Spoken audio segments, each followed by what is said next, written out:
ओम श्री गणेशाय नमः। श्री राधा कृष्णाय नमः। तीसरे अध्याय में, क्योंकि दूसरे अध्याय में भगवान जी ने ये बात कही थी कि गैयाएं शिव जी के साप से विष्ठा खाएंगी, तो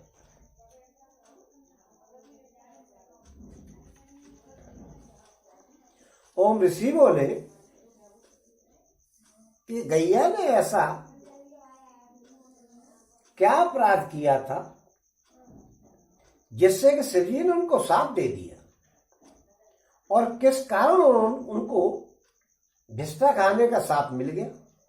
हे बालकिल्या, हम इसको सुनना चाहते हैं, हमें सुनने की बड़ी लालसा है, तो आप ये बताइए कि ऐसा क्या कारण था कि भोले बाबा ने और गाय को साप दे दिया।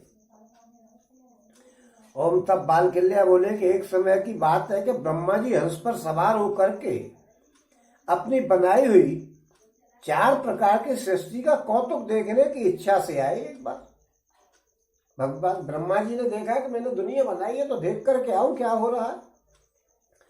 और उन्होंने आकर के देखा कि सुंदर हिमालय पर्वत पर अनेक प्रकार के मृग फिर रहे हैं। गंगा आदि नदियों से वो पर्वत बड़ा भारी शोभायमान हो रहा है, और अनेक प्रकार के पक्षियों से वो भरा हुआ है, और ऊंचा नीचा कहीं भयंकर शोभा को धारण किए हुए है और कहीं बर्फ से ढका हुआ है। वहां उन्होंने विष्णु भगवान के भक्तों को, श्रेष्ठ सब ऋषियों को, और कार्तिक स्नान में लगे हुए देखा। कार्तिक का महीना चल रहा था, सब ऋषि और भगवान के ऋषि मुनि और भगवान के भक्त स्नान कर रहे थे और राधा दामोदर की पूजा कर रहे थे। हे वासुदेव, हे जनार्दन, हे हरे, हे विष्णु, हे जगन्निवास, इस प्रकार के उद्घोष कर रहे थे और इतने नाम ले लेकर के भगवान विष्णु की आराधना कर रहे थे। इसे सुनकर के ब्रह्मा जी क्रोधित हो गए। और ब्रह्मा जी बोले कि ये तुम्हारे पास ये पाप की बुद्धि कहां से आई। अरे भाई, मैं तुमको पैदा करने वाला हूं, मेरे पिता में हूं तुम्हारा, तुम मेरा पूजन नहीं कर रहे हो और ये विष्णु भगवान का पूजन कर रहे हो। ऐसा क्यों कर रहे हो? ये किस देवता की पूजा कर रहे हो आप, जब मेरे होते सोते? मैं जगत में सबका कर्ता धर्ता हूं, मैं सबसे बड़ा हूं। मुझे पृथ्वी पर मुझे छोड़ करके किसी और की आराधना नहीं करनी चाहिए। और किस देवता की पूजा कर रहे हो तो मुझे बताओ, नहीं तो मैं आपको शाप दे दूंगा और मैं पृथ्वी समेत तुम सबको नाश कर दूंगा। बालकिल्या बोले कि ब्रह्मा जी का यह वचन सुनकर के वहां जितने भी श्रेष्ठ ऋषि थे, उन्होंने जो ही चित्त में भगवान का ध्यान किया, विष्णु भगवान जी का, विष्णु भगवान जी आकर के उपस्थित हो गए।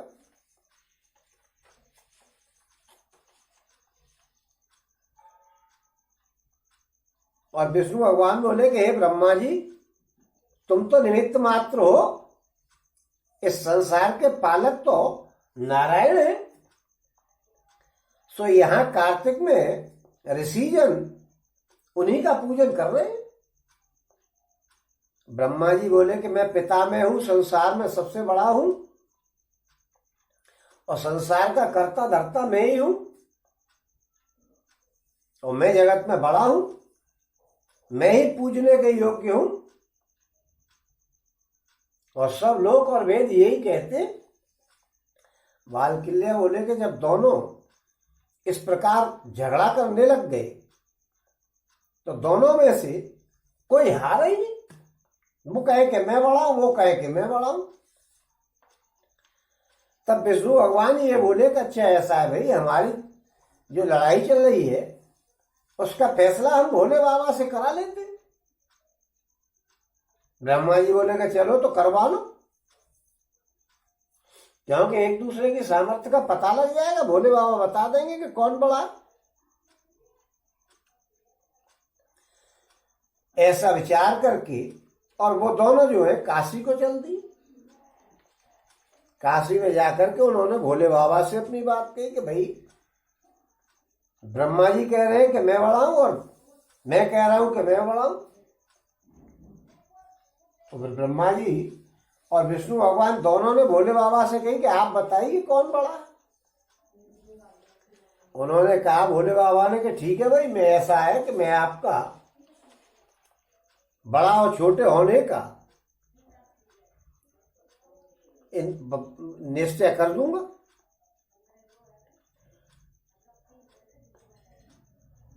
शिव जी बोले कि ये मेरा महालिंग है, कितना ऊंचा है और कितना नीचे को है इसका पता लगा करके आइएगा, और जो इसके अंत को जान जाएगा वो संसार में बड़ा हो जाएगा। इसलिए हे ब्रह्मा जी, तुम तो एक ओर जाओ और हे भगवान तुम एक ओर जाओ। इस वचन को सुनकर के ब्रह्मा जी ऊपर की तरफ गए और विष्णु भगवान नीचे की तरफ गए। चलते चलते चलते चलते 50,000 साल बीत गए। न भोले बाबा की लिंग का ऊपर अंत आया न नीचे अंत आया। विष्णु भगवान ने सोची कि भैया इतने समय में तो ब्रह्मा जी ने अंत को प्राप्त कर लिया होगा, चलो भाई वो ही बड़े हो जाएंगे, मुझे तो अंत मिल ही नहीं रहा। तो विष्णु भगवान जी लौट करके आ गए। उधर ब्रह्मा जी ने क्या किया, अंत तो उनको भी नहीं मिला। उन्होंने सोचा कि भाई कोई साक्षी लेकर के चला जाए तो ऐसा हो सकता है कि मैं कह दूंगा कि भाई इनके सामने मैंने अंत को देखा है आपके को, तो मेरी बात मान ली जाएगी। ब्रह्मा जी ने छल किया क्योंकि अंत तो देखा ही नहीं था। तो ब्रह्मा जी लौट करके आए 10,000 साल में, और ब्रह्मा जी आकर के और हंस करके भोले बाबा से बोले कि मैंने आपके ऊपर के अंत को पा लिया। वहां प्रकाश ही प्रकाश था और उससे आगे कुछ भी नहीं था। भोले बाबा समझ गए कि इन्होंने कुछ नहीं प्राप्त किया। उन्होंने कहा भाई कोई साक्षी तो हो, क्या साक्षी है मेरे पास। जब ब्रह्मा जी ऊपर से आए थे तो वहां एक केतकी का वृक्ष था। उससे बोले कि भाई मेरी तू शब्द से सहायता कर दे, मैं तुझे अच्छे स्थान पर पहुंचा दूंगा। उसको भी लोभ आ गया, उन्हें कि चलो साहब मैं आपकी तरफ से कह दूंगा कि आपने अंत को देखा। उनको वहां एक गाय मिली। उसने गाय, ब्रह्मा जी ने गाय से कहा कि तू मेरी शब्द से रक्षा कर दे, सहायता कर दे। उन्होंने कही जरा भोले बाबा के सामने ये कह देना कि हाँ ब्रह्मा जी अंत तक गए थे, ऊपर तक।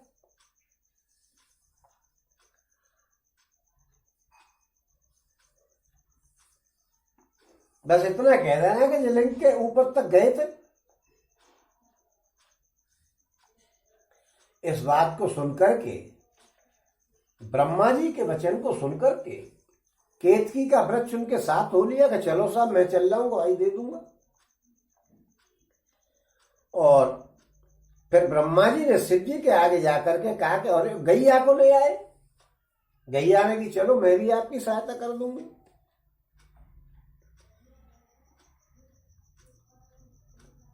आकर के भोले बाबा के पास ब्रह्मा जी ने कहा कि मैंने आपके लिंग के ऊपर के अंत को देख लिया। भोले बाबा बोले कि भाई क्या साक्षी है कि साहब ये केतकी का वृक्ष देखने वाला है, इसके सामने मैंने अंत को देखा, उसके आगे कुछ था ही नहीं। कि भाई साक्षी तो दो होने चाहिए। उधर गाय बोली कि हाँ मेरे सामने भी इन्होंने अंत को देखा है, उसके आगे कुछ और था नहीं।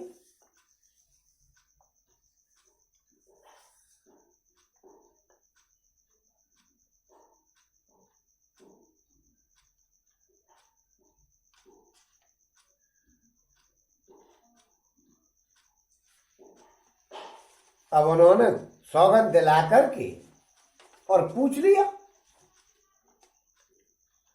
भोले बाबा बोले कि जो कृतज्ञों को पाप लगे वो तुम्हारे सिर पड़ेगा अगर झूठ बोले तो। ब्रह्मा जी ने लिंग का वो अंत देखा था क्या? गाय बोली कि ब्रह्मा जी तुम्हारे लिंग के अंत तक गए थे और उससे ऊपर कुछ भी नहीं था, और फिर लौट करके आए, ये मैंने अपनी आंखों से देखा है। केतकी के वृक्ष ने कहा कि मैंने तुम्हारे लिंग के ऊपर ही में रहता हूं और उससे आगे कुछ है ही नहीं। ये ब्रह्मा जी वहां तक गए और मैंने देखा, और ये तो उससे आगे भी चले गए थे, केतकी के वृक्ष ने कह दिया, और वहां से लौट करके आए। शिव जी बोले कि जो नीच मेरे सामने झूठ बोलेगा उसके मुंह में विष्ठा पड़े। उन्होंने गाय को साथ दे दिया कि मेरे सामने झूठ बोलती है तो जा, तेरे मुंह में विष्ठा पड़ेगी। इसलिए तुम्हारा मुख अपवित्र हो जाएगा। गैया के अंग में इंद्र सहित सभी देवता निवास करते हैं, पूंछ में सब तीर्थ निवास करते हैं, और मस्तक में सारे धर्म निवास करते हैं, और मुख में ब्रह्म हत्या के समान सारे पाप निवास करते हैं। गाय के मुंह में सब पाप रहते हैं, पूंछ में सब देवता रहते हैं, मस्तक पर सब धर्म रहते हैं, पूरे शरीर में देवता भरे पड़े हैं गैया के में, लेकिन मुंह में अधर्म वास करता है। और हे केतकी के वृक्ष सुन, जो मनुष्य तेरे पुष्पों से मेरी पूजा करेगा वो लक्ष्मी और संतति से हीन हो जाएगा। केतकी के वृक्ष को कभी भगवान पे नहीं चढ़ाया जाता है, केतकी के फूल को।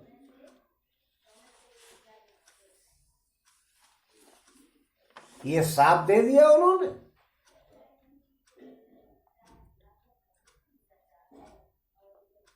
और ब्रह्मा जी सुनो, जो मनुष्य तुम्हारा पूजन करेगा वो शीघ्र ही कोढ़ी हो जाएगा, दरिद्री हो जाएगा,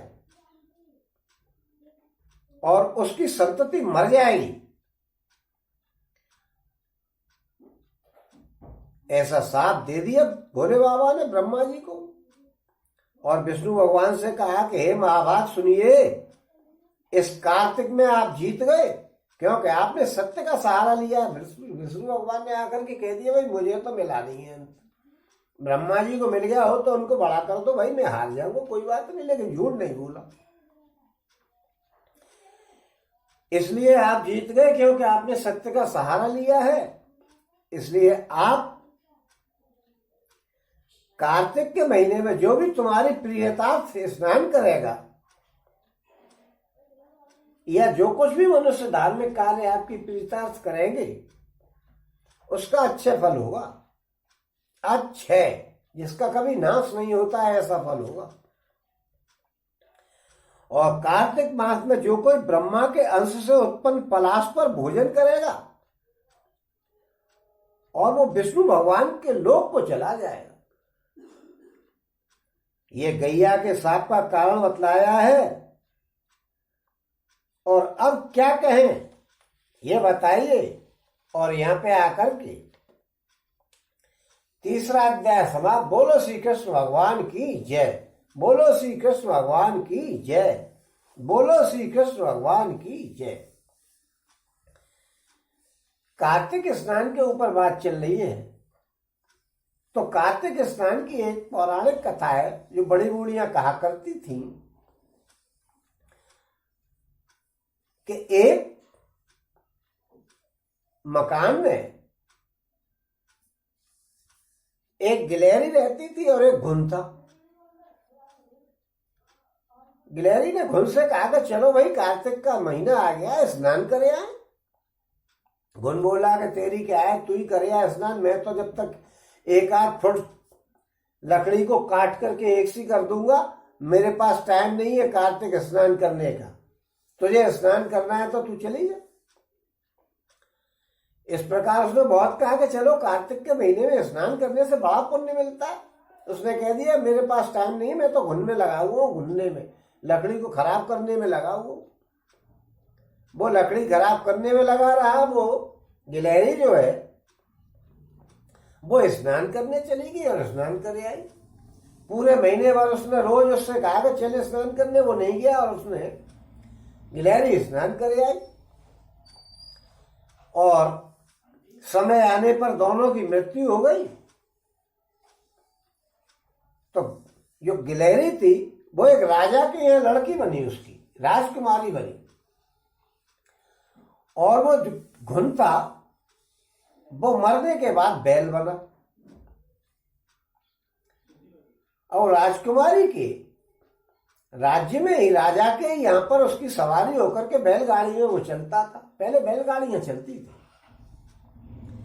अब राजकुमारी का एक राजकुमार के साथ वो हुआ विवाह, तो बैलगाड़ी जो है उसमें वो बैल जुता हुआ था जो घुन था।